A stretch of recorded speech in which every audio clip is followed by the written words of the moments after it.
धुळे तालुक्यातील नुकसानग्रस्त शेतकऱ्यांना 50,000चे अनुदान द्या. उबाटा शिवसेनेच्या वतीने आंदोलन.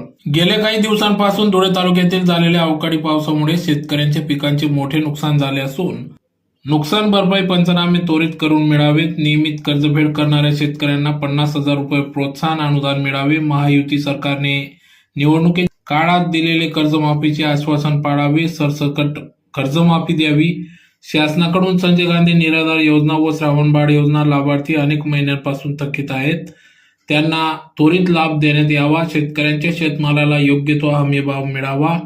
शेतकरी बांधवांना विविध योजनांतून दिले जाणारे अनुदान बँका परस्पर त्यांच्या पीक कर्ज खात्यात वळवितात किंवा थेट रोखून ठेवतात. हा प्रकार पूर्णपणे अन्यायकारक असून तो थांबवावा. अनुदान रक्कम कोणत्याही परिस्थितीत बँकांनी थेट कर्ज खात्यात वळवू नये. शेतकऱ्यांचे अनुदान हा त्यांचा अधिकार आहे, तो कोणी बळकावू शकत नाही.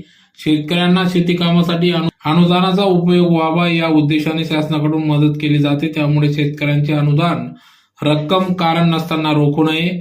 खतांची लिंकिंग तसेच अप्रमाणित बियाणे रोखण्यास सरकार अपयशी ठरत असून मध्यंतरी गुजरात येथून आलेले 19 लाखाचे अप्रमाणित बियाणे कृषी विभागाने जप्त केले.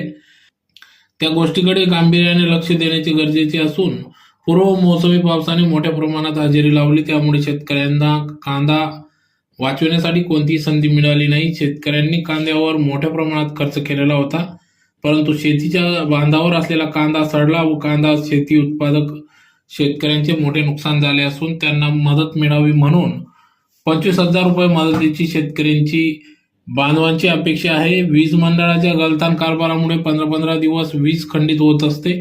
जळालेले ट्रान्सफर लवकर बदलून मिळावेत.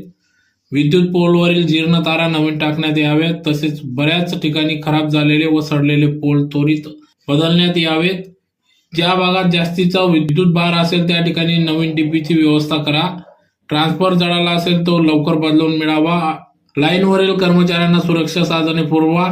सध्याच्या परिस्थितीत साधनांचा अभाव असल्याने अपघात होणे तसेच खंडित वीज पुरवठा वेळेवर दुरुस्त होण्यास अडचणी विलंब निर्माण होतात. त्यामुळे लाईनमनला आधुनिक साधनांचा पुरवठा करा. शासन स्तरावर आपण शेतकरी बांधवांना न्याय मिळवून द्यावा अशा मागण्यासह या ठिकाणी विविध मागण्यांसंदर्भात निदर्शने करण्यात आली.